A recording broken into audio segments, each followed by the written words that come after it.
Good evening, Bhante and all Kalyanamita. Namo Buddhaya, Siti Hontu. I'm Aliana and welcome to TRV Friday Sutta discussion by Bhante Dr. Ganggodawila Chandima.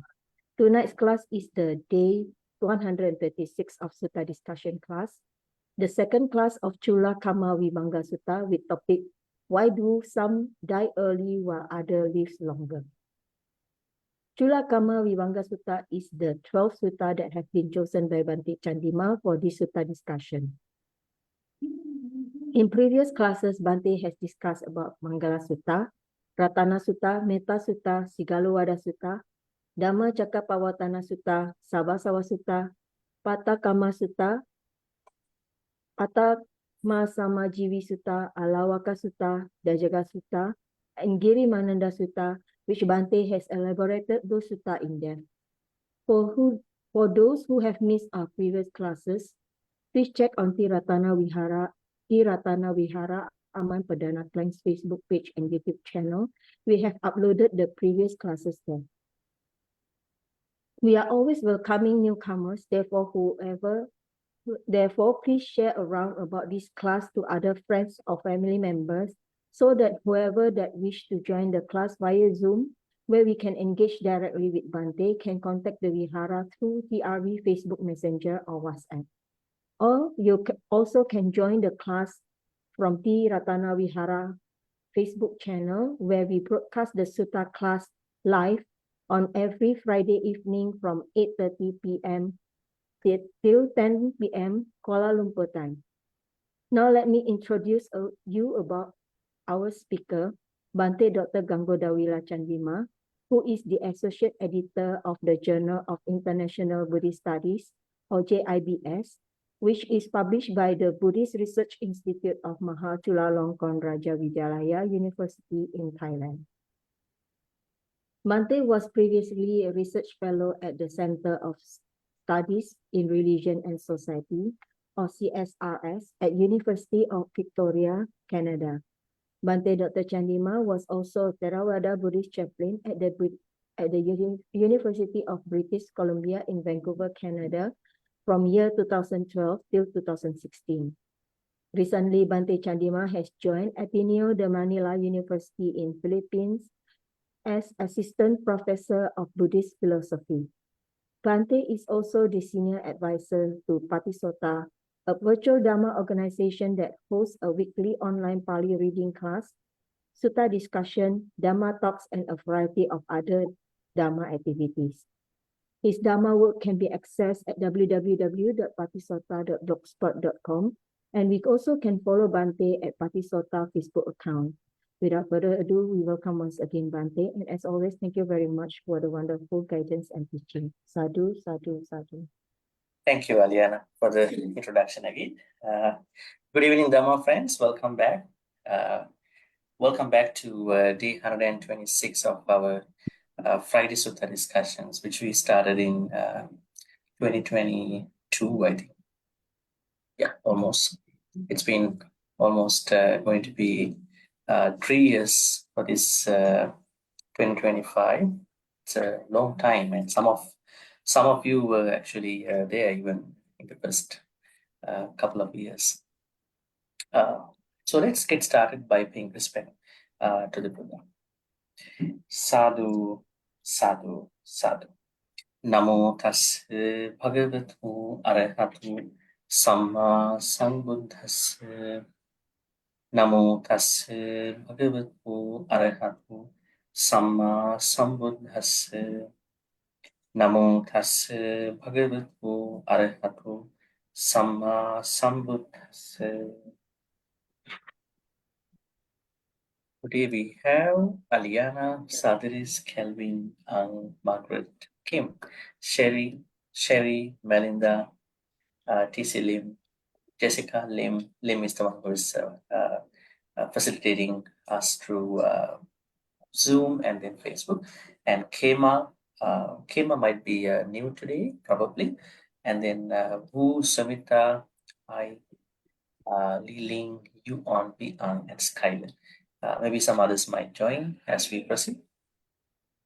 And today we are going to continue our new sutta for the second day. Our new sutta is Chula Kamma Vibhanga Sutta. So Chula Kamma Vibhanga Sutta is about karma. I mean, this sutta is called as Chula Kamma not because the karma is small or karma is little, but because the analysis of the karma is not very comprehensive compared to the next sutta about the karma. The next sutta about this karma is akammavibhan. So we call it great exposition of the karma. So this is the smaller exposition.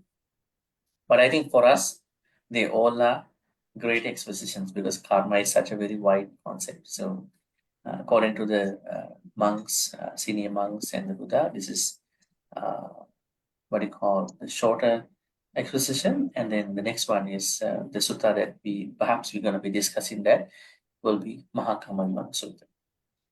Last Friday, we looked at the the introductory part of the sutta, and we made sure that this sutta is saying that certain areas of our life conditions, taking 7 good conditions and 7 bad conditions, they are coming through karma. And also we discuss not every life experience comes from past life. So we said that karma is one of the things, but perhaps this is the most influential part of the life experience. And human birth, our rebirth, is definitely a karma. That thing we cannot deny. It is coming from past life.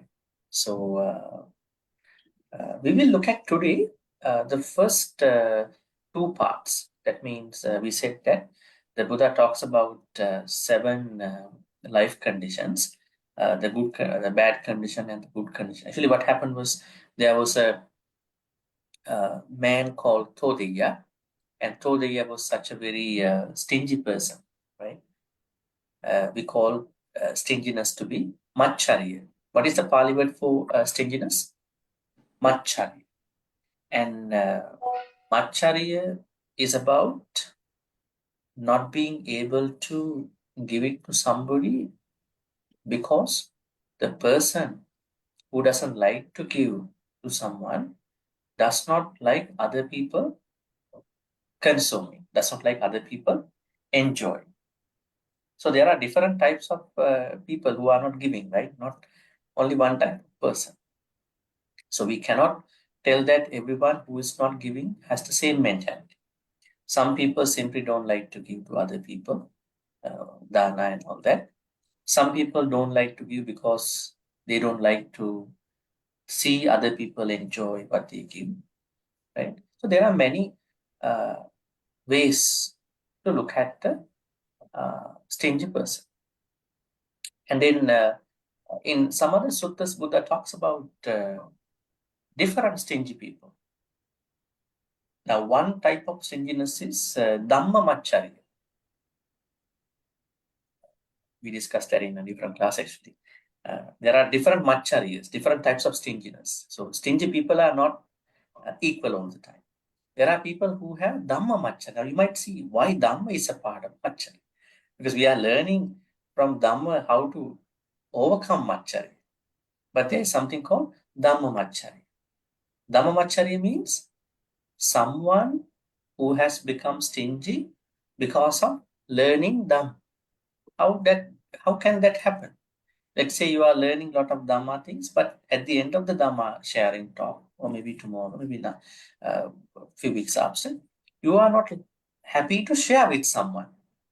No, that's something that I spend time to learning, so I don't want to share with anybody, right? So that is called Dhamma Macharya.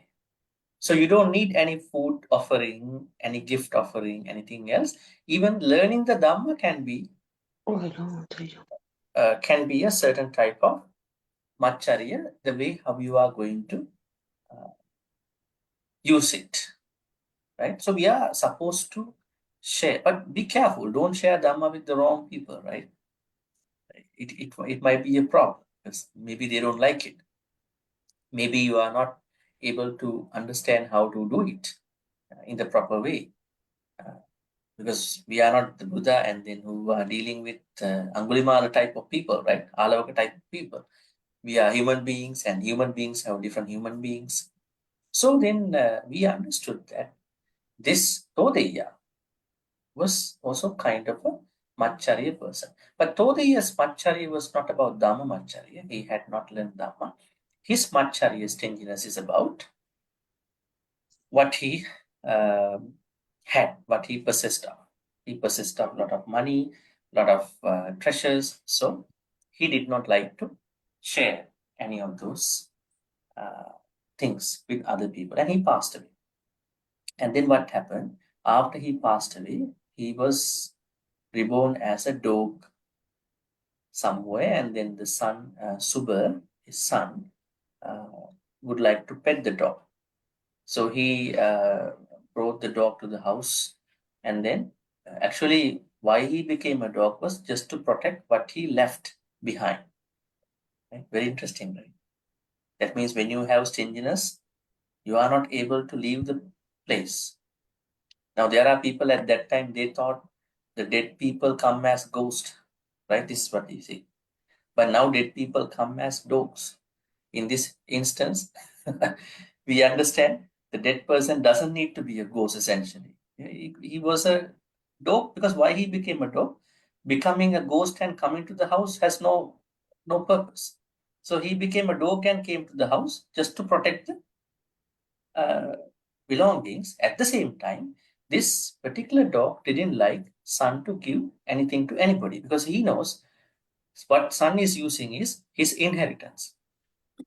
So every time the son is going to donate something, he was not happy. He's like showing his own way of unhappiness, right? So, anyways, one day what happened?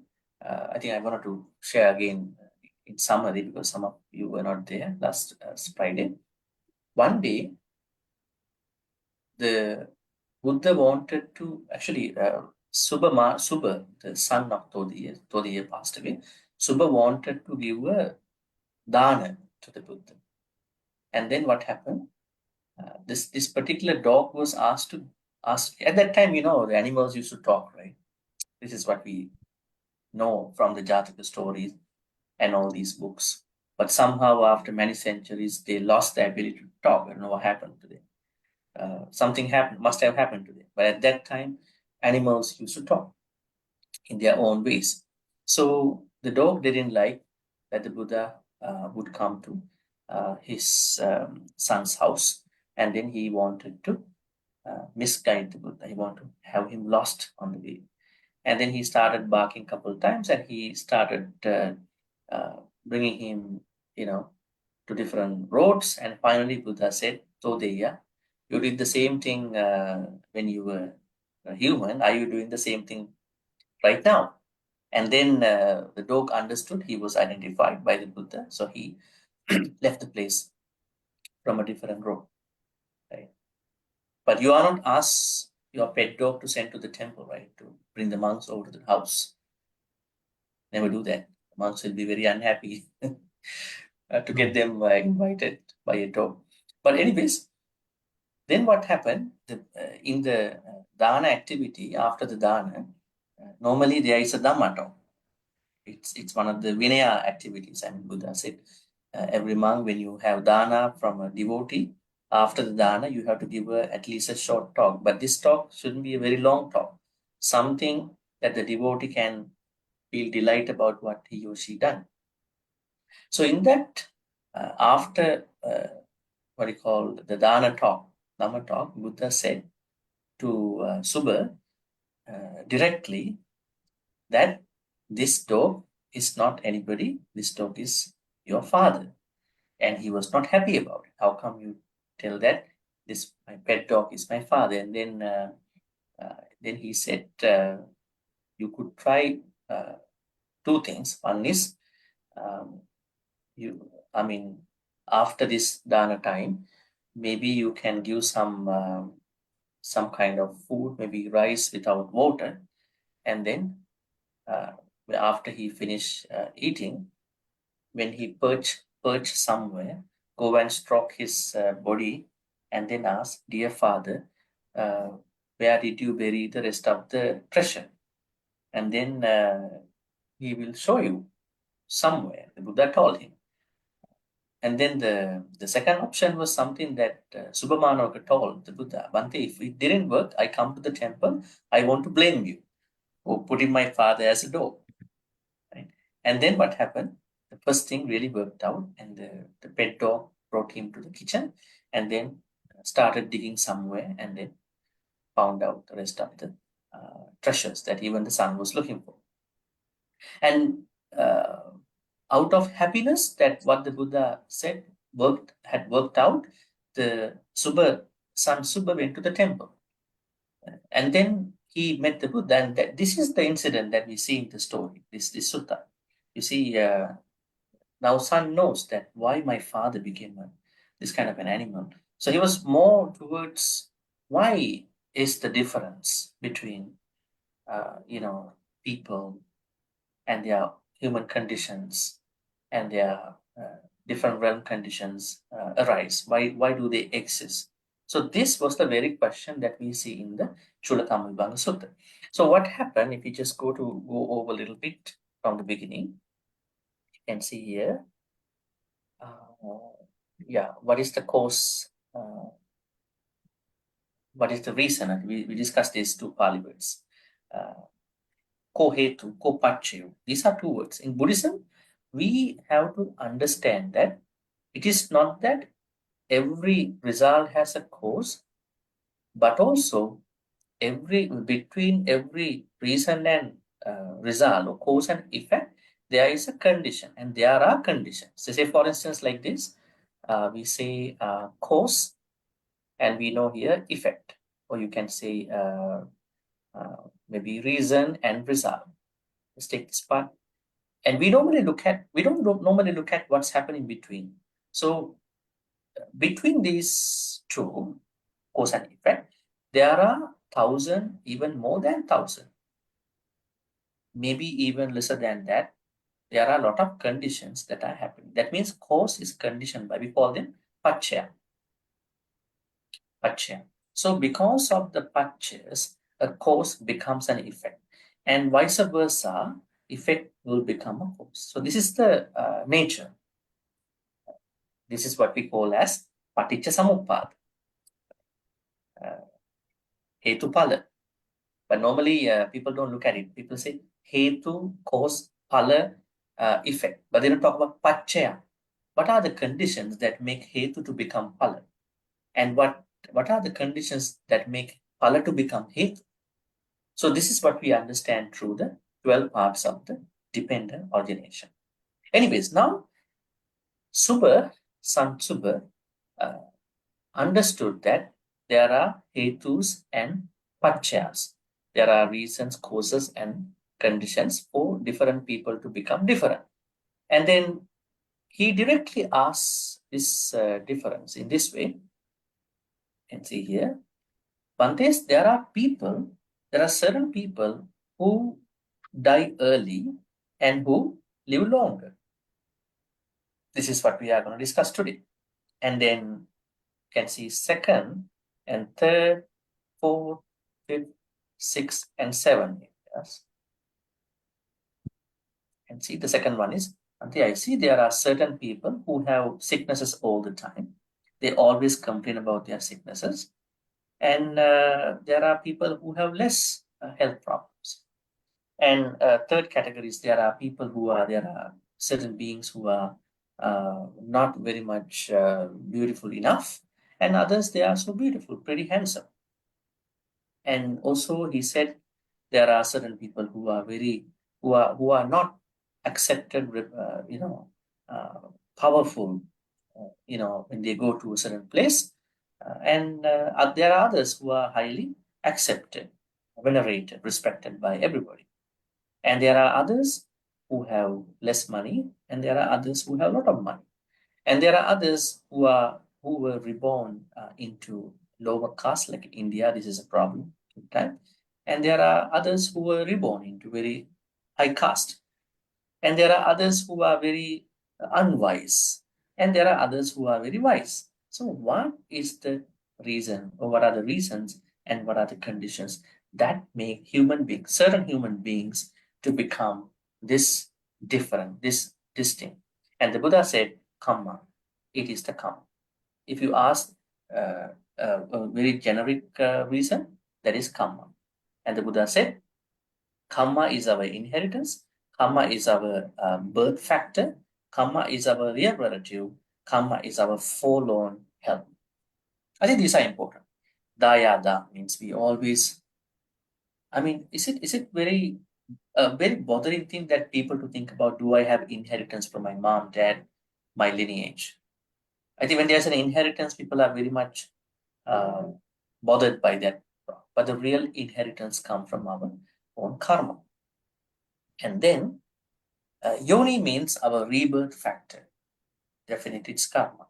And our relatives. Sometimes our relatives are with us, sometimes they are not with us. Sometimes they might make problems with you. Sometimes they are very favorable to you, right? But the real relative is karma. And patisarana. We would always like to have a support, right? We would look for certain people. We would like to think about who will be there for me one day, right? Parents might look up to their children.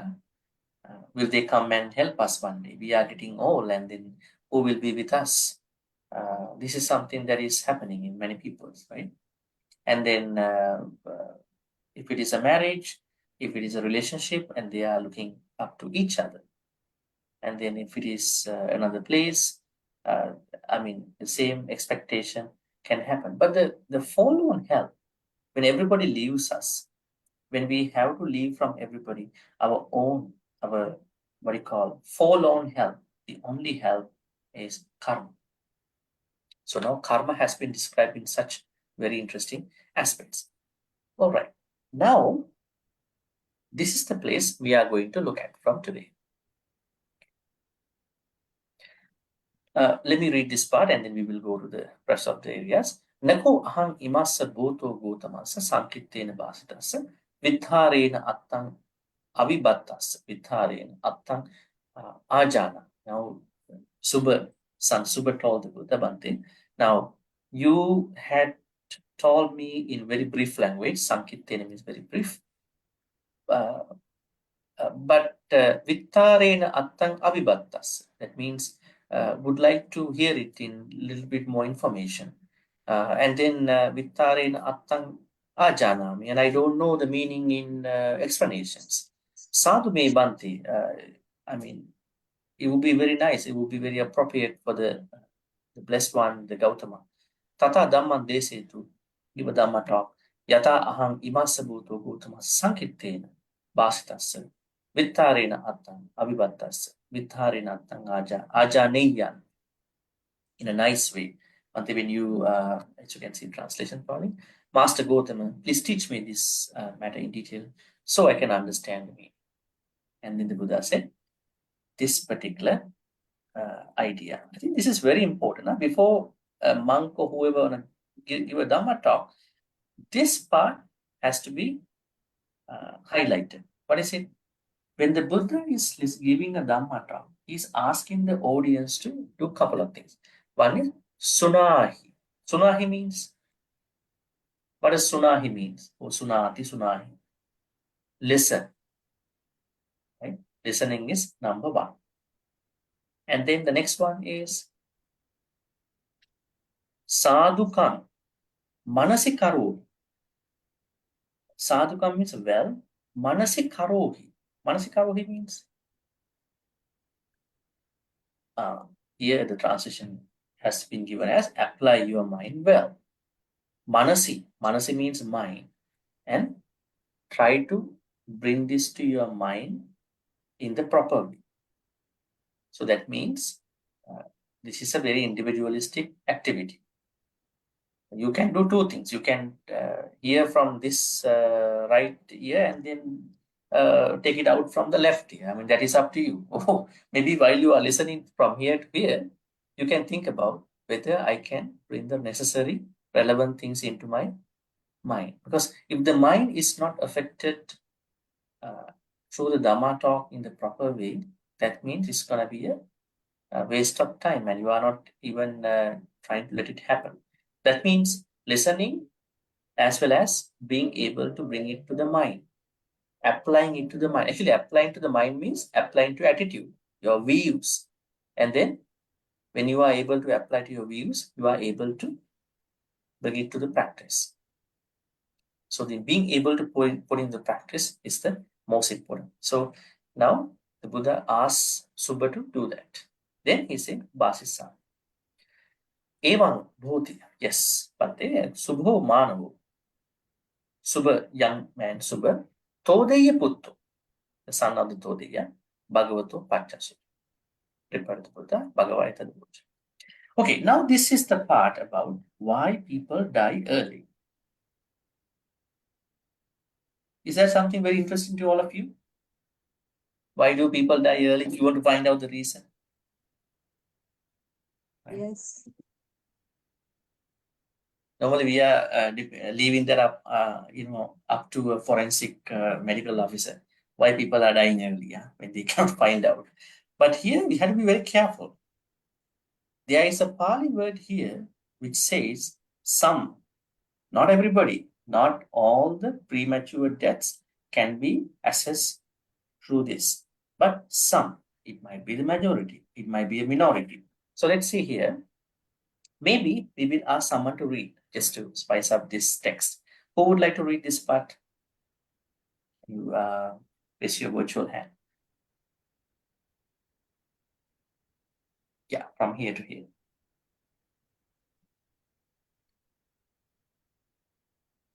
Anybody?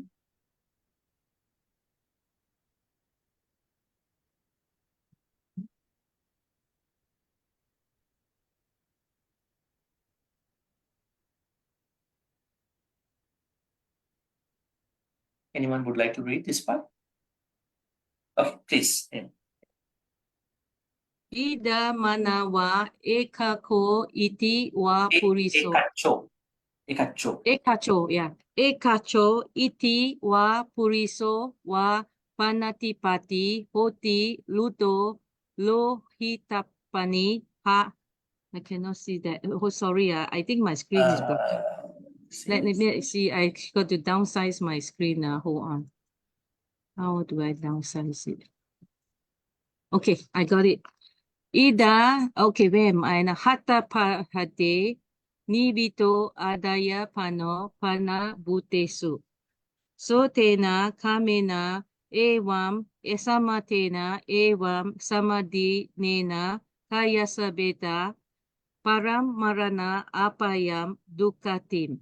Vinipatam niranyam upapajati.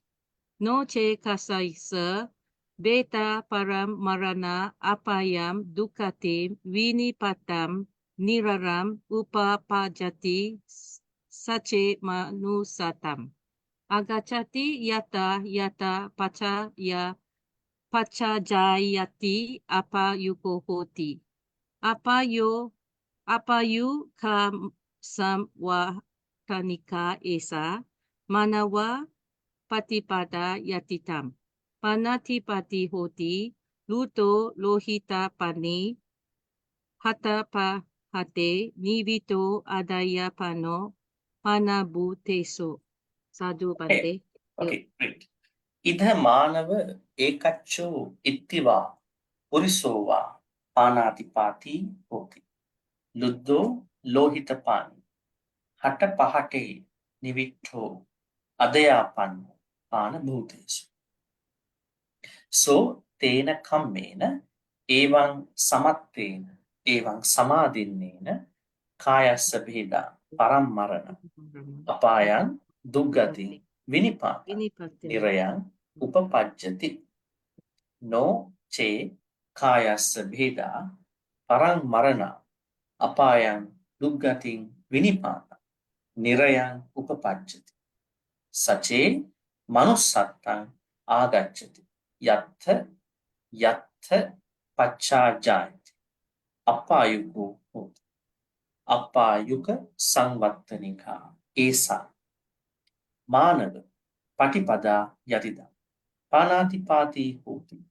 Luddho lohitapani. Hata pahate.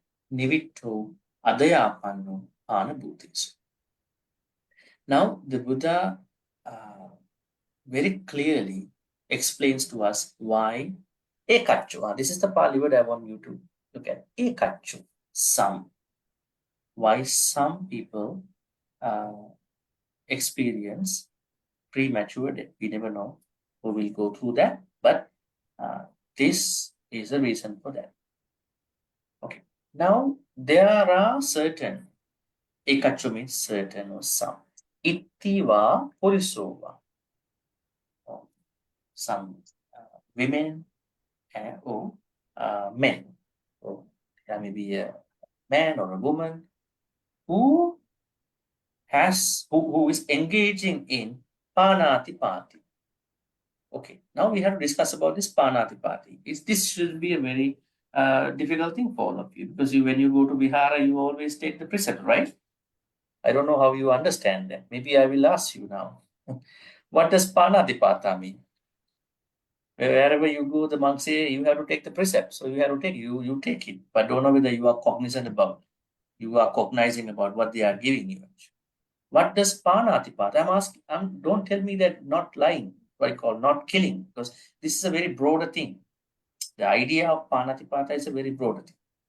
What does panatipata mean?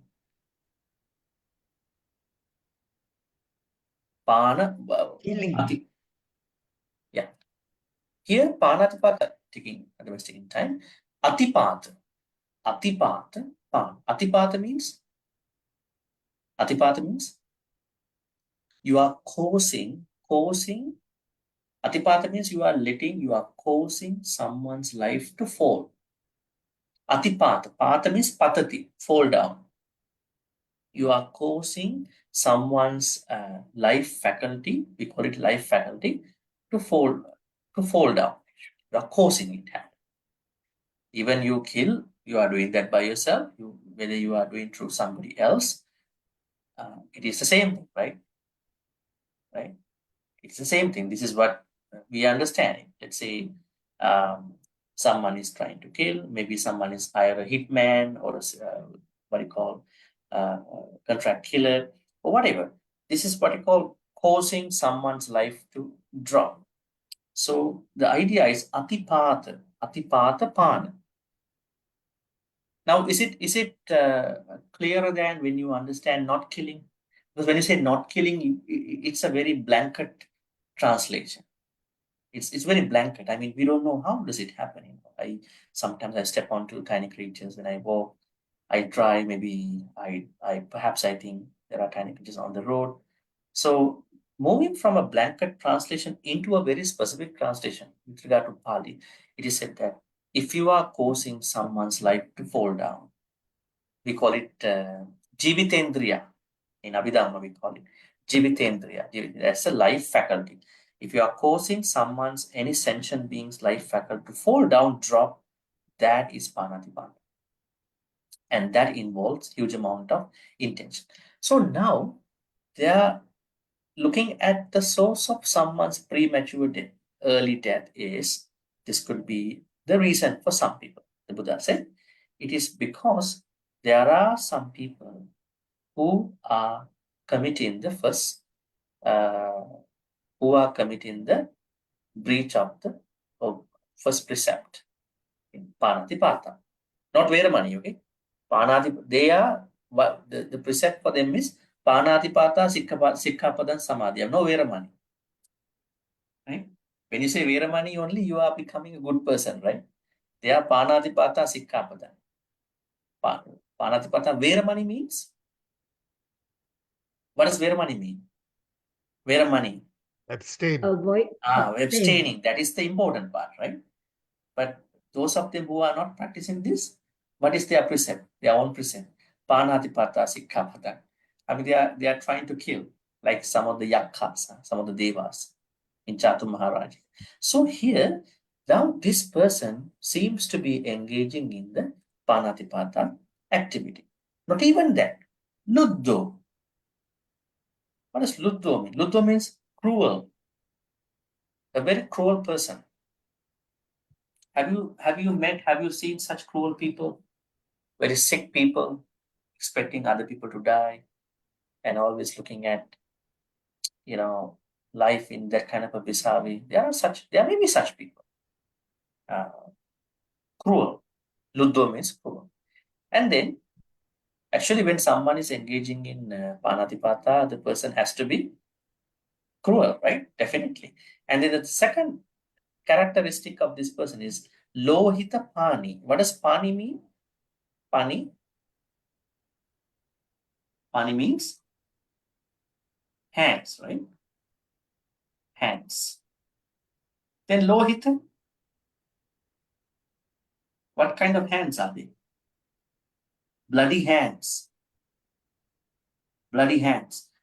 You learned that in the Girimananda Sutta, right? In the Girimananda Sutta, we learn about Lohita. Yeah. Right? Remember? Hemorrhage, blood loss, we learn about it. Mm. And here, Lohita Pani, bloody hands. Then you might think about when you are going to make some fish meat, you also have the bloody hand. But what kind of bloody hand is this? This bloody hand means someone is engaging in killing, cutting, and then, piercing, that kind of killing mentality, killing activity. Lohita Pani. Cruel, and then bloody hand. Then Hatha Pahate Nimit. Nimitto means engage or given to. Hata Pahate. Hata means destroying other beings. Pahate means destroying and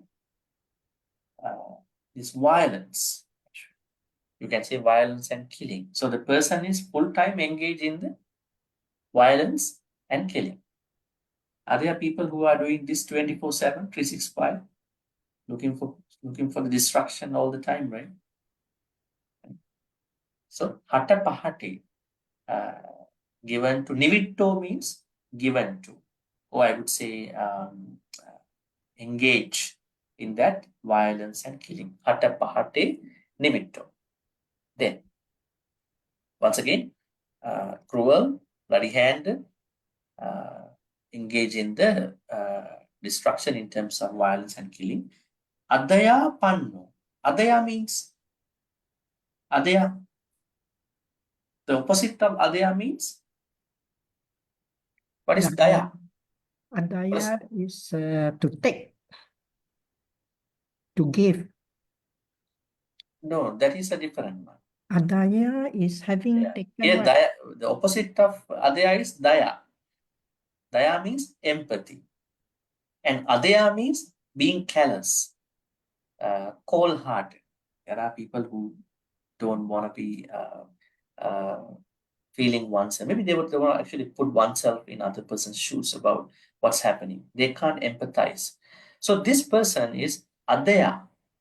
Adaya panno means being callous and not being able to empathize the other. Now, say for instance, when someone is doing killing, and of course the person is very vulnerable, the victim, and victim is pleading, don't do this actually. It's very bad because I have family and all that. But still person is very engaging in that activity. That means there's no empathy. That person cannot understand the destruction, the problematic nature he or she is making to the other person. So no empathy at all. And then Adaya Panno. Panabhuti. So now we have to bring it here. Ekacho ittiva purisova pana bhutesu panatipati huti luttu lohita pani hatapahati nivittu adhyapa. So suppose there are some women or men who with regard to the pana bhutesu. Who is a pana bhute? Pana bhuta. Pana means, have you ever heard this Pali term somewhere else? Pana. P long A-N-A. Pana. Beings. Huh? Beings.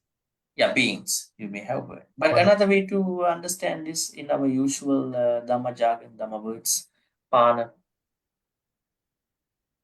Have you ever heard this in another place? breathing beings. Breath. It's about the breath. Anapan. Anapan. Breathing in, breathing out. This is Anapan. There is what you call Pana. Pana means breath. Then Pana Bhutesu means breathing beings. Don't try to check anybody is breathing or not, but that's up to a medical thing. But Pana Bhutesu means, now suppose there are some women or men who are engaging in all these Panatipata based activities with regard to the living beings or breathing beings, living beings, sentient beings. And now what is happening as a result of this? So Tena Kammin, as a matter of this Kamma actually, going back, this particular Kamma, right? Then what happens? Evang Samattena. Samattena means Samatta means accomplishment. So now the person is accomplishing Panatipata. This Panatipata activity has been fully accomplished by this particular person. Evang Samattena. That means thus accomplish the Panatipata activity. Then Evam means thus. Samadhinne, thus undertaken. Another way to look at it. Samadhinne means undertaken. Now I think you also do Samadhinne time to time. Where have you done that actually? Are you doing Samadhinne sometimes? Huh? Where do you do the Samadhinne? Are you doing that time to time? Evan Samattena, Evan Samadhinne. That means now this Pali word. One second. I want to just you to think about Samadhinne. You do that time to time? Yes. When the monks are giving 5 precepts, how are you ending that? Panatipata Veramani Sikkhapadam Samadhiyam. Samadhiyam. That is Samadhiyam. Samadhinna means coming from Samadhiyam. Samadhiyam means undertake. I undertake the first precept of not killing. I undertake. So Samadhinna means undertaking. Now the bad person who is doing this killing undertaken this bad activity, fully accomplished and then fully undertaken in that activity. And then going on, now what's happening? Now we are looking at the death of the person. Kayasa Beda. Kayasa Beda means Breakup of the body. breakup of the body. Breakup of the body. What does breakup of the body mean? Dead. Death. Pass How away. to break Pass up the away. body? Normally people break up for different reasons.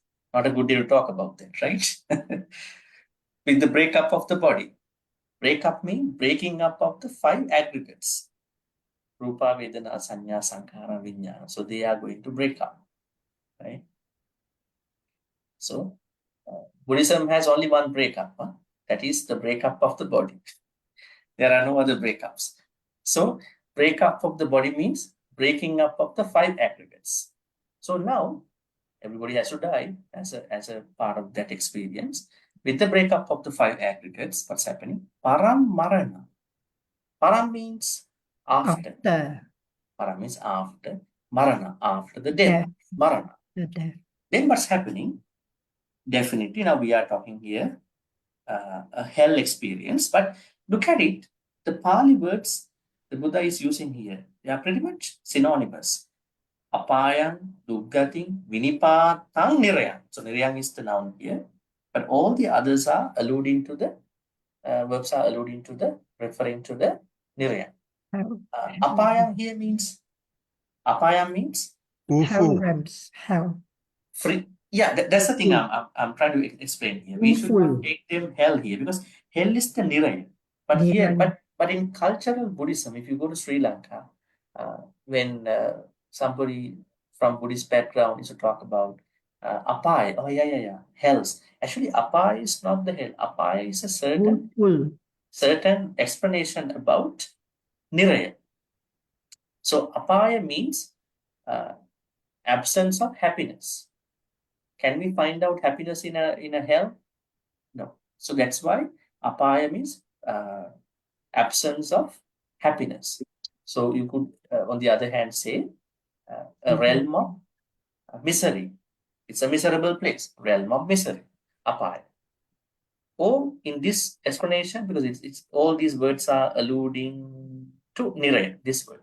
So that means now, after the death, this particular person who has been engaging in killing, being cruel, bloody-handed, engage in violence and killing, and being callous, wholehearted, and then as a matter of all this, full engagement, full undertaking of that activity, at the dissolution of the body, breakup of the body, after the death, this person will be upapajjati, appear. Upapajjati means appear, can see here, in a niraya. What kind of niraya? Niraya which is free from happiness, and duggati. Duggati means a bad place. This is not a place that we are supposed to go actually. If we learn Buddhism, we are supposed to go to a suggati. Can see here on the other hand, sugati. And vinipata. Vinipata means, what is patan? Pata means fall down. I said earlier, pana atipata, causing someone's life faculty to drop. But here again, vinipata. Actually, are we happily reborn in the hell if we have that choice? If we are driven to the hell, are we happily going there? No. Think about a bird who is suddenly falling down to the ground. Is the bird happily falling down to the ground? No. There are many cats waiting for, catching the bird now. And then there are other people, a lot of praise are happening. Is the bird happily the bird know that I can't further fly and falling down to the ground? It's not a happy landing, right? It's not a happy landing by the bird. So that bird is choicelessly falling down to the land in the ground, right? And something bad will happen to the bird. Either the death, maybe preyed by another animal, right? In the same way, it is said that when someone who has done this kind of bad karma will be fall into the hell choicelessly. So that is called vinipat. I mean, not even choicelessly, with so much dislike. Because don't think that when the person is going to be fallen to the hell, the person has no understanding about it. So unhappily falling into the hell. What kind of hell is that? Now we here understand niraya. Niraya. Niraya here means the generic hells that we understand in Buddhism. How many hells are there in Buddhism that we learn normally in our 16 health, 8 hot 16. hells and 8 8 hot cold and hells. 8 cold. Okay, that's good. But we understand that normally the 8 cold hells, they are mentioned in the Mahayana books, Abhidharma Kosha, and some other books. But those cold hells, 8 cold hells, where people suffer from blizzard, snowstorms, avalanche, and all that, we have not been able to find out why they are reborn in those places exactly, other than a bad karma. But when we refer to the hot hells, most of the hot hells are saying why certain beings are reborn in those kinds of hot hells. So that's something very important to understand. So let's take a look at this point now. There are certain human beings, men and women, and who have been engaging in panatipat activity, cruel, then very-handed always, and then engage in violence and killing, and then being callous with regard to the living beings. As a matter of this, because of this engagement, undertaking, after the death, that person is going to be reborn in the Niraya, which is Apaya Tugati Vinipata. Then what if part comes in? What if not? No che, what if not? No che kaya sabeda paramarana apaya dukkati vinipata niryanpan. What if the person is not reborn in the hell? That means there are certain circumstances where some such bad people are not reborn in the hell. Why is it? What could be the reason for that? The reason is different peoples are going through different way, because sometimes they have done the bad karma, the way they have done it, and the mentality they have could be different than the other. Right? So what if some of them who were not reborn in a hell, sachi manussattan agacchati. What if they come back to the human life again? Then what happens? Yatta pacha jayati appayugo. See over here. If they are not reborn in a place of loss, that means apaya, niraya, return to the human realm, then wherever they are reborn, they are short. That's something to think about. Now we know the Buddhist hells are very different from the Abrahamic religious hells. What are the main differences? We can think about two main differences between the definition of the hells with regard to the Abrahamic religions and Buddhism. Now, the first difference is that, unlikely in the Abrahamic religions, we understand someone is going to the hell because of the divine intervention. The God sends the people to the hell. We call it purgatory. What is the purgatory? In Abrahamic religions, if you have learned, purgatory is there are different interpretations about it actually. They could be saying this is the gate of the hell. And some are saying this is the place God is shortlisting the people to be sent to the hell. And you are being shortlisted and waitlisted after that. And then what happens is that purgatory brings the people into the hell. So anyways, in Buddhism, gods have no connection to anybody's sent into the hell. It's one's own bad karma. Second is, in Abrahamic religions, when you are in the hell, you are eternal in the hell. You can't come back from the hell. And in Buddhism, after you spend the probation or rehabilitation, you come back where? You come back wherever you are supposed to be. So these two are very interesting. So, I mean, after you spend for you pay the cost of your bad karma, you are coming back. I'm not saying that these are good things for us to think and take a risk. I'm saying that Buddhism is very liberal on this aspect. And then, now we understood what you call the perception about the Niraya.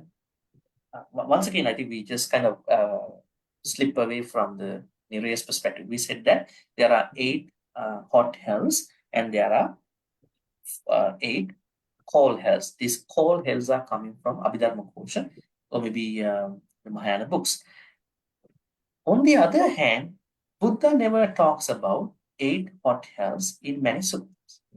He only talks about 4 hells. This is something to understand. What are those 4 hells? He talks about Naraka, Ti-Ratana, Peta, Asura. Now, if you bring the 8 hot hells, they are part of the Naraka. Also, if the Mahayana view is going to be incorporated, those 8 cold hells also come to be a part of the Narakas. So the Naraka can be 18, what called 16 kinds. But anyway, what we understand is Naraka is a place where people are going through those things, those uncomfortable things. But when you look at the Naraka, we can see there are many differences. I mean, with regard to different other hells. Now, in Buddhism, some of the beings who are reborn in the hells, not even Naraka, animals, and then the what do you call the ghost, and then asuras. Some of the hellish beings, most of the hellish beings cannot travel. They can't move about freely. They are staying. Who are they? Beings who are reborn in the Naraka, they cannot travel anywhere. But the beings who are reborn as ghosts, animals, they can travel, right? They can travel. This is one very interesting thing. Another thing is that you might be wondering, how come? Now we're hearing about Sanjeeva, Kalasutra, Sanghata, Raurava, Maharaurava, Pratapa, Avicii, which is the highest, the worst place to be reborn as in a hell. When we look at these 8 hot hells, we understand that how come does a perpetrator who was reborn in a hell go through this much pain? They are saying hell guards are coming and then cutting the body off and piercing. And then we find out in those explanations, when someone is reborn in any of the hells, this person's body is not a normal body. It's a very resilient body. That means even they cut, even they do a lot of harm, the body has immunity to come back because you have to suffer again and again. So the body that someone is having in the apayas, especially narakas, is not a normal body. And plus, when the person is reborn there, they are not reborn from the birth, right?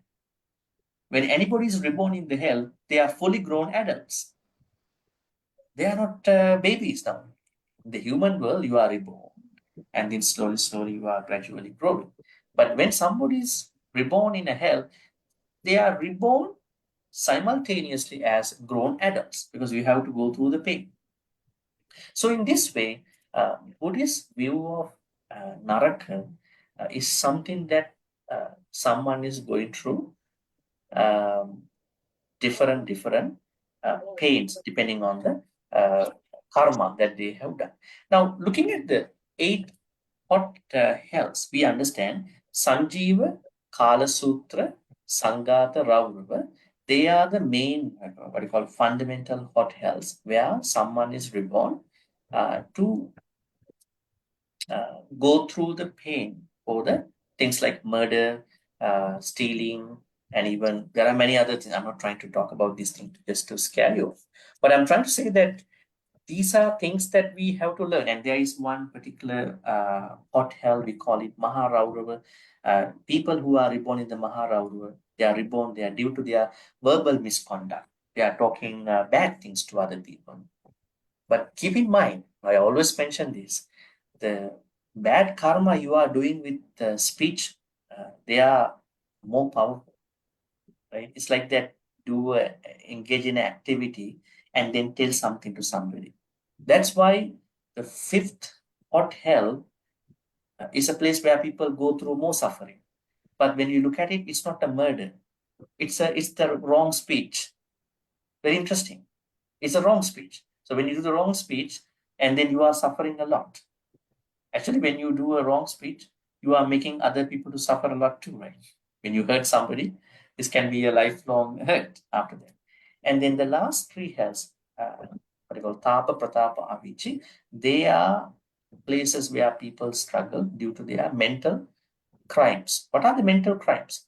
One of the crimes that the Tapa hot hell is mentioning is that the people who are reborn in the Tapa hell, they are reborn due to not believing in the karma, the amoral people. That means in Buddhism, if you are rejecting karma, there are few people who rejected karma. One is Ajivaka people. I think you may have heard about these people. Ajivaka means kind of a pre-Buddhist movement. They said everything is predetermined, but the Buddha said no. They believed karma, but they said karma is predetermined. Buddha said no. Karma can be changed, but certain karmas cannot bypass. So then, people who do not believe in karma, intentional activity, volitional activity, and the result, it is said that they are supposed to be reborn. And when you are not believing in karma, you also will not believe in the good and bad. Kusala, kusala, punya, papa, because they are part of the karma, right? So then, tapa. What about Avicii? Who are reborn in the Avicii? Those ones who have done the worst karma, killing mother, killing father, killing arahants, wounding the Buddha, and all that. But the problem is, what about killing the brother, killing the sister? Where are they? This is a comprehensive list of assassinations. So this does not mean that we can do other things.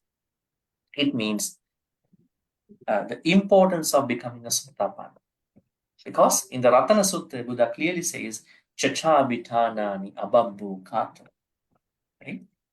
Chacha Vitanani Ababbu Kata. When you become a Sotapanna, you will never execute worse karma, whereby someone engaging in the worst karma being reborn in the Avicii. So Avicii is the place where a lot of perpetrators like Devadatta, Ajasatta, they were reborn. Right? So being able to understand the concept of health. Now, I think there are other suttas. I would like to remind one sutta before we go to the next part. There is a sutta called Devaduta Sutta. What is it? I mean, let's look at the number of Devaduta Sutta. It is in the Majjhima Nikaya. Devaduta Sutta. Yeah. Yes, Majjhima Nikaya 130. Is it a divine messenger? Yes. Bhante? Yes. MN 130. Okay. This sutta explains a judge, a jury, or a judgment which was carried out by Yama. Yama means the leader, the king of the dead in the apayas, in the hells. Now, normally, when the hell guards are bringing a certain perpetrator to the hell in Buddhism, they are bringing them into the Yama, and Yama is supposed to ask 3 questions from them. What are the 3 questions that he's asking? He's asking, have you ever heard about jati or jara? That means, have you ever, jara means aging. Have you ever heard about sickness, getting sick? Have you ever heard about the maran? Right? So these are called divine messengers. Now we are looking for the divine messengers to come to our house, right? Open the door and let them come inside. But in Buddhism, it says that divine messengers are this jati, jara, vyadhi, maran. And then when the person shows that I don't know, I haven't heard, then Yama becomes silent for a moment. That is the place where Yama's disciples, hell guards, are bringing them to the punishments. Right? So we understand that there is a certain process for the hells. Okay, going back to our text, now we understand some people, they go through a premature death because they were engaging in the killing activities in the previous life. They are supposed to be reborn in the hell. In case they have done a good karma, better karma, they may be able to become a human, but in the human life, they will not last for long. This is what it says. And then, for killing living creatures is the path leading to short lifespan. Over here, you can see, Appayuka Sangmattanika Esa, Manava Patipada Adida. Okay. Now, if someone wants to know how to live shorter, this is the way how someone can live shorter. If you want to know how to live shorter, and there are people saying, body is pain, aching, hanging. So, I mean, I want to die early. And the problem is, you have done good karmas in previous. I don't die early. You're going to die anyways. Right? Do more good karma. Practice more Dhamma. So then, let that happen one day. But don't let the death happen. Because it's not because you don't understand Dhamma. Because you need time to practice Dhamma. So if someone wants to know how to live short and how to die early. That is because of Panatipata activity. And on the other hand, let's take a look at the other side. Perhaps we can ask someone to read this part too. We'll be asking someone. Yeah, this part. Who would like to read this part? I try Bhante. Yes. Yes. Ida pana malawa ekacho itiva purisova panati patang bahaya panati pata pati virato hoti nihita tando nihita sato laci daya pano saba pana buta hitanu kampi viharati. So tena kamena ewang samatena ewang samadidinena kayasa peda parang maranang sukanting sagang lokang upapajati. No che kayasa peda parang maranang sukanting sagang lokang upapajati sache manusatang agachati yata yata pacha jayati dika yuko hoti. Dika yuka samwata dika esa manava patipada yaditang. Panati patang pahaya panati pata pati virato hoti nihita tando nihita sato laci daya pano saba pana buta hitang nu kampi viharati. Okay, great. Idapana manava ekacho ittiva purisova panatipatam pahaya panatipata patividato nihita dando nihita satto lajji dayapanno sabbapana bhuta hitanukampe viharati. So tena kammena evam samattena evam samadhinnena kayasapeda paramara sugating saggang lokang upapajjati. No che kayasa bheda parammarana sugating saggang lokang upapajjati. Sache manusattang agacchati yatta yatta pachajayati digayuko. Digayuka sangvattanika esa manava patipada yadida panatipatam pahaya panatipatam patividato hoti nihita dandu nihita satto lajjidayapanno sabbapana bhuta hitanukampi viharati. Okay, so it's the opposite, pole opposite of the previous one. Let's see. Itapana manava. Now suppose young man, suppose there are certain itti, women or men, with regard to the living beings, they have discarded panatipata. So panatipata has to be discarded. I mean, we know that this is not a good thing, right?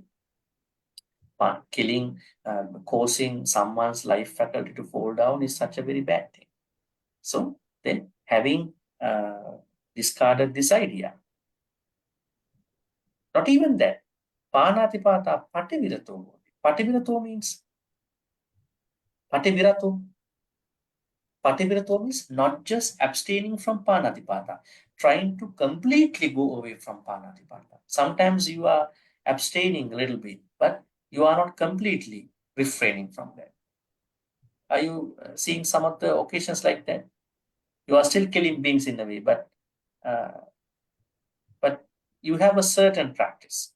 So pativirato means you have to completely walk away from this activity. See, I don't kill mosquito, but once in a while, somebody might say, once in a while it can happen. Once in a while means you are not fully walking away from the practice. That means you should have an aim, not once in a while, not seldom or once in a blue moon. It has to be full, disengagement with the panatipata activity. Now, there's a full engagement with that, or here disengagement. Then nihita dando. Danda means rod or a stick or a rod at that time. Nihita means having discarded. That means don't use any rod or any stick. Nihita Sattu will be having put down roads or and sticks. Nihita Sattu, having put down all the weapons, those things. Lajji, very interesting. Lajji means Lajji. Lajji means moral shame. Oh. We know it as Hiri in Pali. Hiri Ottappa. Hiri means moral shame. Ottappa means moral fear. Now, one of the trigger factor that we can use to walk away from killing or maybe a thought of killing is that this is not a good thing. I have to be morally shameful about it, right? Not waiting until somebody is saying to us that bad word, right? We are saying that we have to be morally shameful about even the idea of killing. And then dayapanno. Dayapanno means you are fully empathetic. You are fully putting yourself in other person's shoes. You are always looking at how to help out somebody, not how to give trouble, how to bug other people. You are fully empathizing. And then dayapanno. Sabba pana bhuta hitanukam. Pana bhuta. Pana bhuta means living beings. Hitanukampi. Hitanukampi means, you can see here the translation. It is the same. You are extending the full empathy towards all breathable beings, living beings. Now, what does it mean? What is the opposite of then killing here? Metta. This is metta. This is none other than metta. In the Metta Sutta, what are we learning? How do we learn metta? How do we learn metta? Isn't this the metta that we have been learning? Now it says we have to fully empathize anybody regardless of any situation. How do we know it in the Metta Sutta? Mettancha sabba lokasmin manasam bhavaya pariman. Mettancha sabba lokas. We have to bring the metta to the whole universe, not only to my family, right? Not only to my people who I know, who I like, right? But some people use metta to only intensify the metta to one's own good people. But metta is a practice to everybody. Right? We have to include everybody. So this is why metta is in. Metta is the path not to engage in this. So it is a very high level of metta, not a normal level. And then it says, Sotena kammena. Now what happened? Due to the full accomplishment of this taking care of empathizing other beings, samadhi, due to the undertaking of this empathizing, taking care of other beings, kaya sabeda, at the dissolution of the body, param marana, after the death, param means after death, sugating sadgang lokam. Sadgang lokam, now here sadgang lokam means better places, good destinations. What are the destinations? Sugati. Sugati means, what are the Sugatis? What are the Sugatis? Sugatis means good destination. Heavenly, What are the good destinations? heavenly realms, human realms. Human realms. I was thinking you might say that 10 good destinations to travel from today, 2025. I mean, here it means that good destination mean those places, heavens, and then Brahma worlds. There are 20 Brahma worlds. So Buddhism identifies Deva and Brahma Deva. Brahma Devas are higher than the normal Deva. Right? So Buddhism identifies there are lower Devas. I mean, Devas who have what you call less power. Who are they? Devas who are living with us in our houses. We are calling them as Bhumma Deva. Who are they? Bhumma Deva. Yani the Bhutani Samagatani. Bhummani Vaya. Bhumma. Bhumma means who are those devas? Terrestrial deva. They are less powerful than the aerial deva. Sky gods. Right? So then Bhumma Antalikki. Antalikki means sky. So those devas who are living in higher places, taller places, they are more powerful than the house deva, right?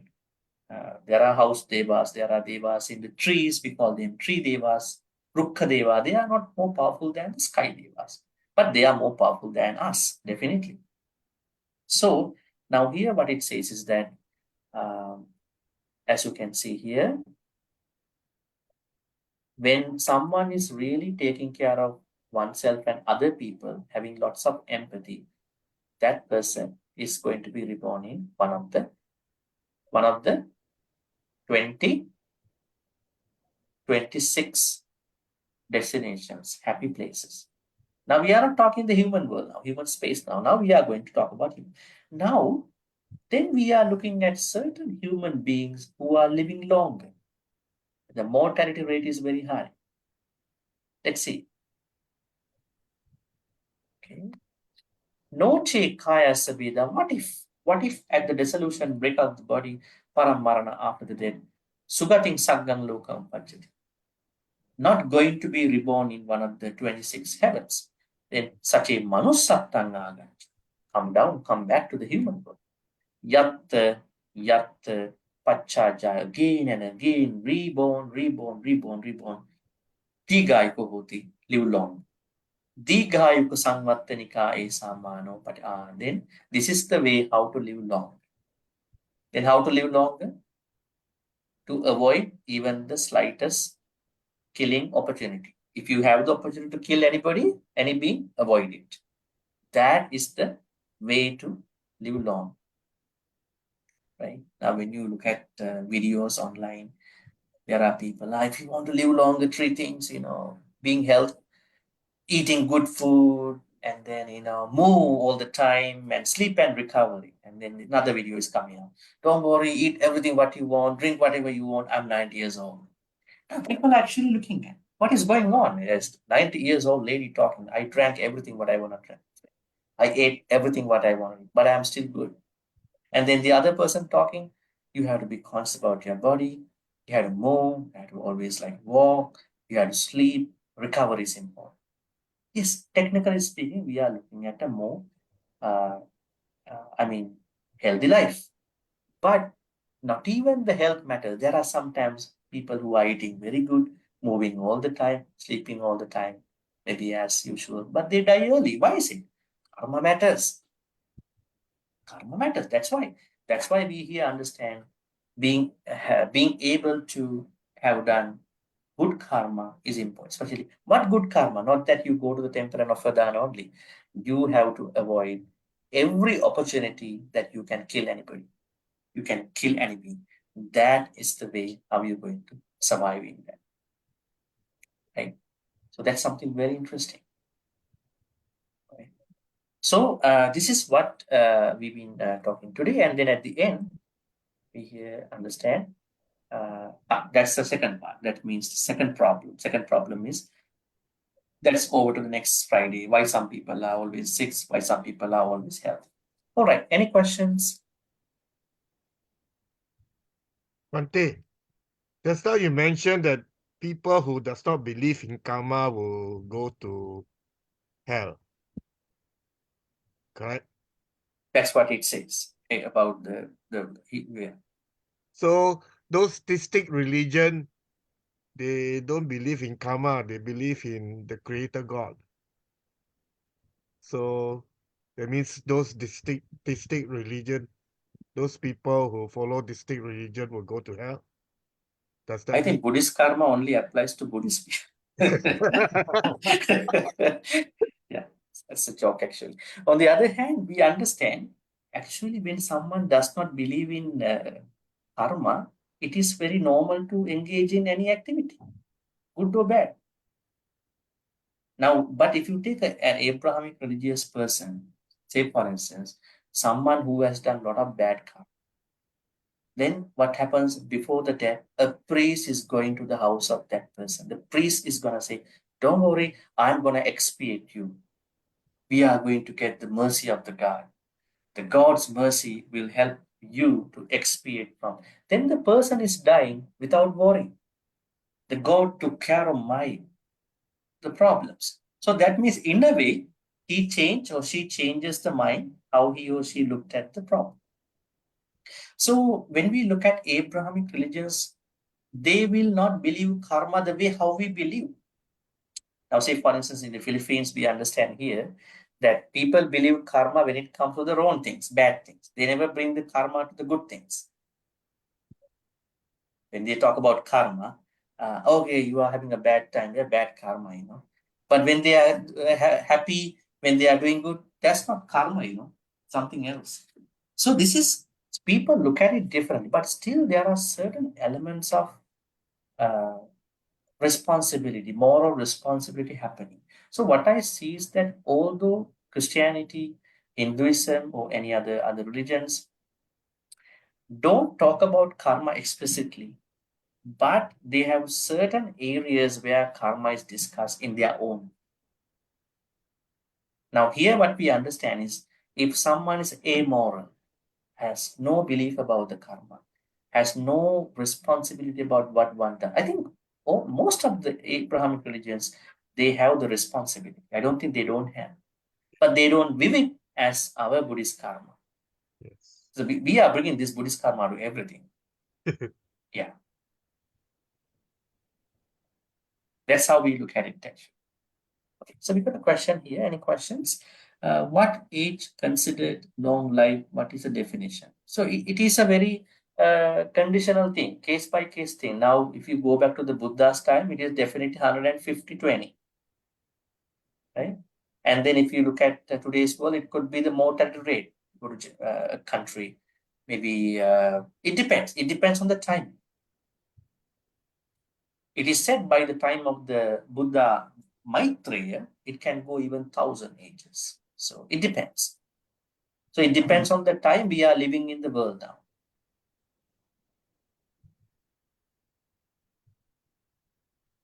But now when we ask someone, what could be the longevity, you might say 80, 90, right? But I mean, couple 100 years ago, it might be a different. Buddha's time is different. Because we know Venerable Bakula, I think he stayed more than 150 years old. Venerable Ananda also stayed more than 100 years. Yeah, so then it depends. Depends on the time. Okay, any other questions? We have time actually. I think Bhante, since the long life, okay, we talk about long. How about the short life, like those miscarriages, those cannot complete the pregnancy? Do you consider as short life? Yeah, that's even the shorter than spending probably 20, 30 years of life and then die. Yes, it is definitely. Actually, the miscarriage is not a fully grown person. This is what we call deprivation of the fetus or embryo. So that means this is even a very, very, worse karma the person may have done. I think miscarriage beings are not even part of this explanation, because this explanation is more towards even someone who is reborn after some time passing away earlier. But we can include them also why they are dying that fast.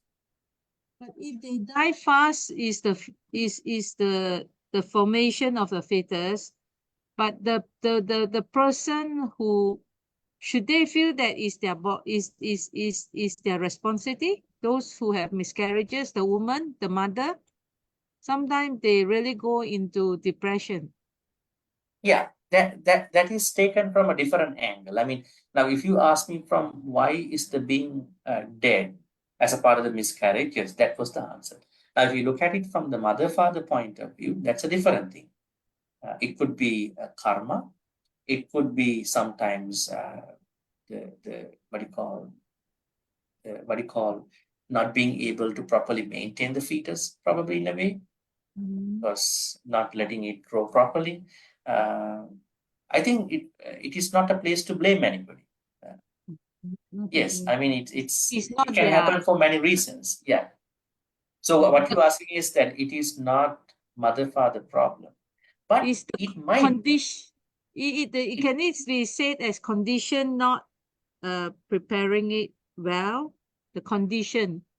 I think what you are asking is, when there is a miscarriage, is it something due to a bad karma of the couple that they are going through a miscarriage? That's what you're asking, Yeah, right? yes, Yeah, yes. it is very hard to answer.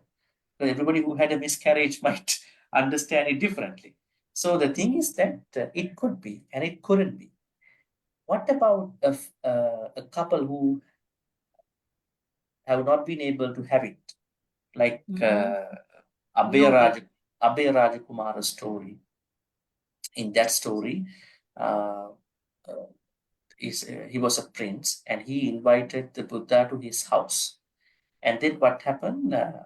Because his house, he built a new palace. And then he thought, we don't have a child. So then, if the Buddha is coming to our house, and then we put out a certain nice red carpet, if the Buddha is coming on that, walking on that red carpet, that is an indication that we will be having a baby. And then what happened when the Buddha came to the house? He was looking at why there is a red carpet over here, and then he said, "You have to roll it."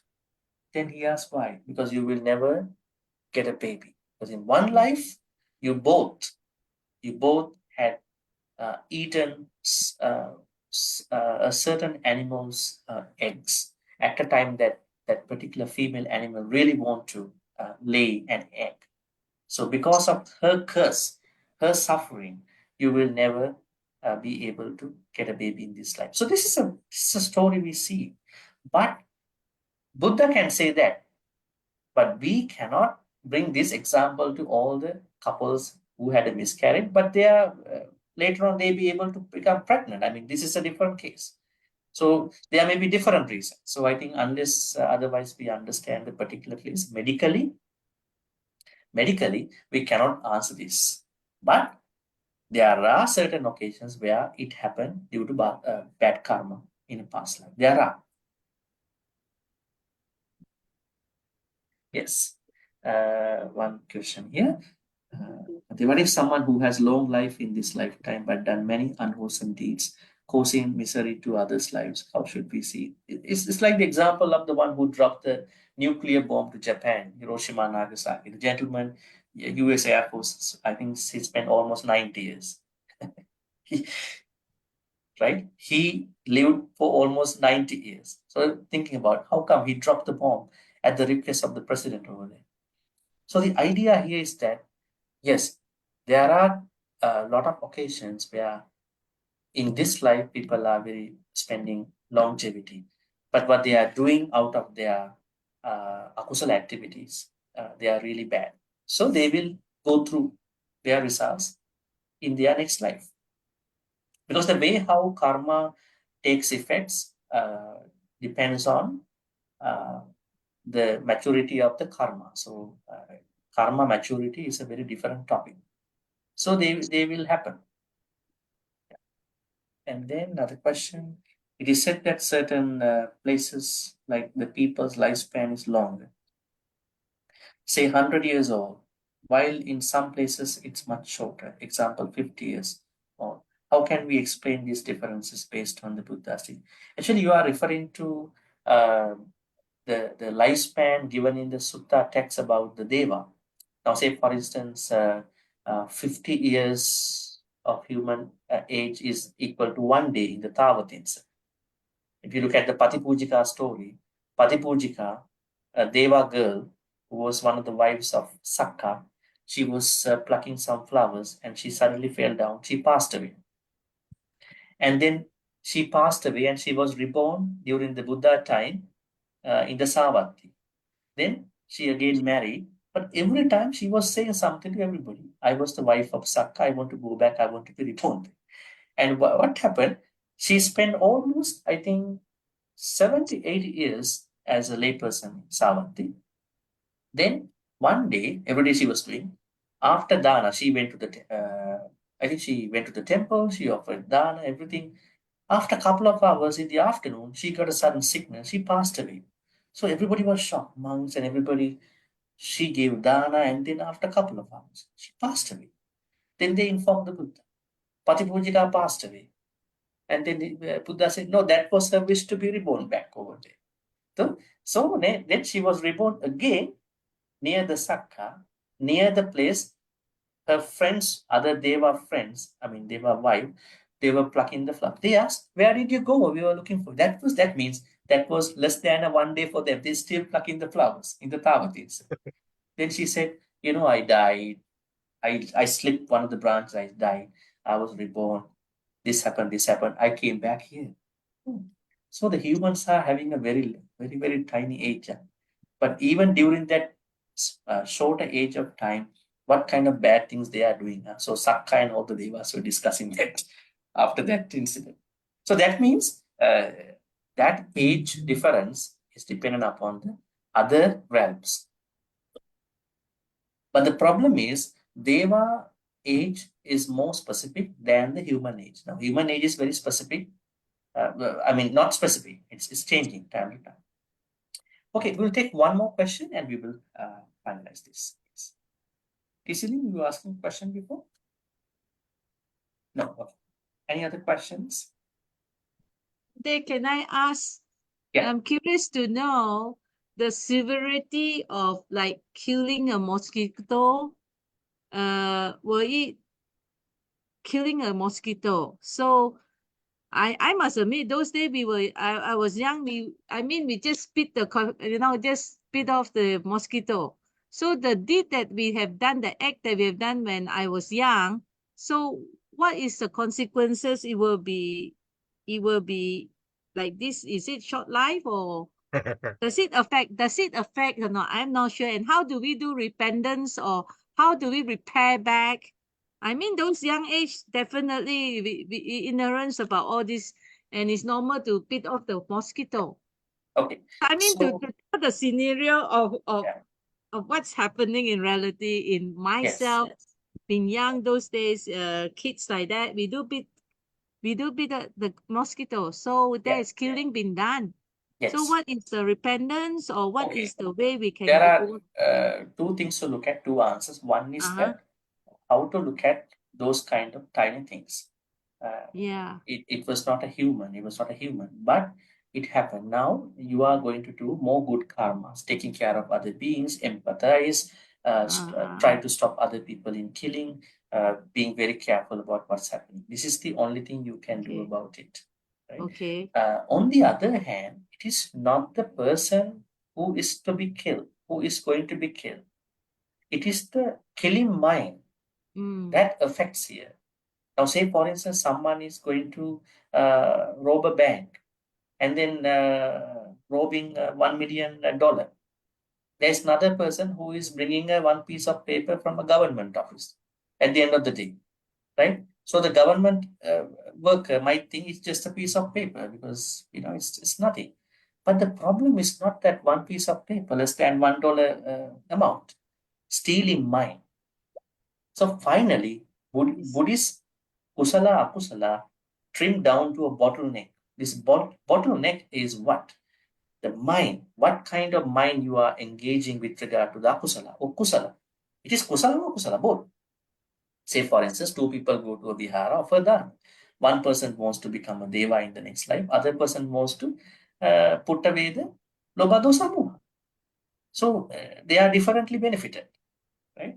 So in the same way, we need to understand from hereafter, right? From hereafter, what are we supposed to do is that try to avoid every opportunity where you are able to kill any bee, be that an ant, be that a mosquito.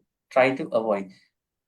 How to avoid? The problem is mosquitoes are in the house. How to avoid now? Then that's why the Buddha said, understand paticca samuppada. That will help you to understand how to avoid these opportunities. What is paticca samuppada? How did mosquitoes come in the house? How did they come in?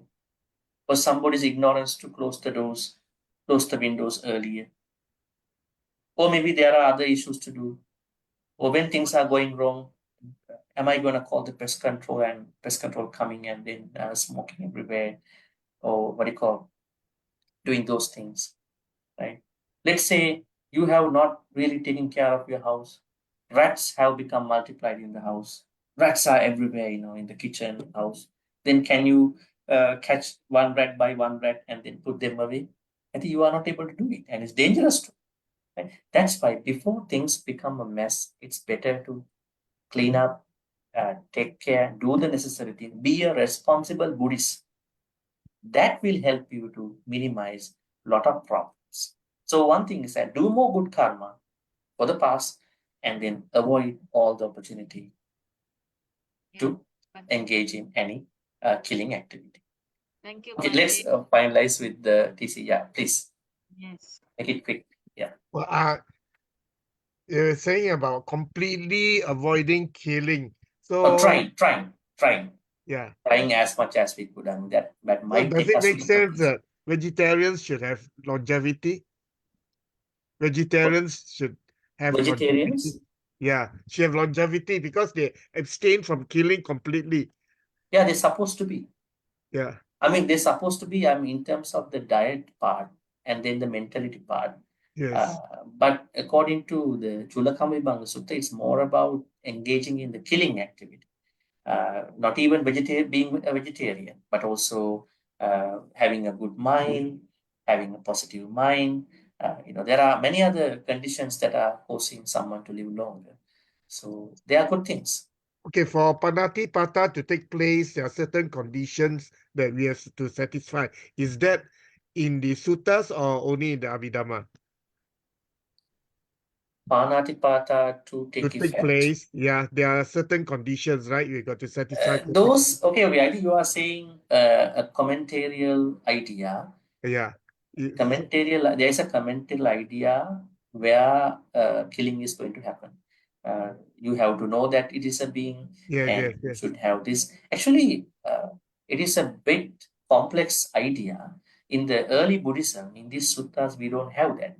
The only thing what you are supposed to have is the intentional part. So you are avoiding every opportunity. Not that, okay, I think I haven't done the first two, so I'm okay. I'm still good time. Not trying to put that way, because we cannot find the mathematical clarity with regard to killing. The only thing we can avoid is the killing thought. So I'm good. I haven't done anything wrong. So you make sure yourself. Yeah, thank you, Bhante. Okay, with that, we are going to transform the good karmas. We have a little bit beyond the timing. May all the good karmas we've been making today by understanding how to live longer, how to avoid living shorter. Living shorter can be a problem to us because it's not that to engage in material pleasures all the time, but to practice more Dhamma, learn more Dhamma. So we learn about these two ways, and then may all the good karmas we've been doing today be transferred to all the departments, passed away in the name of all of us. May they be well and happy. May the deceased loved ones finally attain supreme bliss of Nibbana. Sadhu, sadhu, sadhu. Idam me nyati nang hotu sukita huntu nyatayo. Idam me nyati nang hotu sukita huntu nyatayo. Idam me nyati nang hotu sukita huntu nyatayo. Deva Naga Mahitika. May Deva Naga Mahitika receive all these good karmas. May they be well and happy. May they protect and bless all of us for good health, quality of life, prosperity, and safety. May they finally attain the supreme bliss of Nibbana. Sadhu, sadhu, sadhu. Ittavata cha amhehi sambatang punya sampadang sabe deva anumodantu sabba sampatti siddhya. Ittavata cha amhehi sambatang punya sampadang sabe bhuta anumodantu sabba sampatti siddhya. Ittavata cha amhehi sambatang punya sampadang sabe satta anumodantu sabba sampatti siddhya. Akasattha cha bhummattha devanaga mahidika punyantang anumoditva chirang rakkhantu sasanam. Akasattha cha bhummattha devanaga mahidika punyantang anumoditva chirang rakkhantu desanam. Akasattha cha bhummattha devanaga mahidika punyantang anumoditva chirang rakkhantu mam paranti chirang rakkhantu tvam sadati. Dhamma wish, our Dhamma wish is to be surrounded with Kalyana Mitras all the time. May more Kalyana Mitras come to our life. Maybe create more Kalyana Mitras. May the existing Kalyana Mitra friendships continue all the way to Nibbana. Thinking thus, we're going to make Imina Punya Kammena Mami Bala Samagamu Satang Samagamu Hotu Yavani Bala Patiya. Finally, may all the good karmas we've been making today in all these ways by learning the first part of Chula Akammavibhan Sutta's human condition be supportive and helpful for all of us to attain the supreme bliss of Nibbana. Sadhu, sadhu. Abhivadana silis nichang vadha pachayino chattaru dhamma vadhanti ayuvanu sukhang balang ayuvarogya sampatti Sagga Sampatti me Vacha Atu Nibbana Sampatti Iminate Samichatu Sadhu Sadhu. With those blessings, would like to wish you a good night. See you next Friday at the same time. Yes, thank Bye you. bye. Thank you very much, Thank you, Bhante. Bhante. Sadhu, Sadhu, sadhu, sadhu, sadhu. sadhu. Thank you, Bhante. Good night, brothers, Sadhu, sisters. See you sadhu, all next sadhu. week. Thank you, everyone. Thank See you. you all. Good night.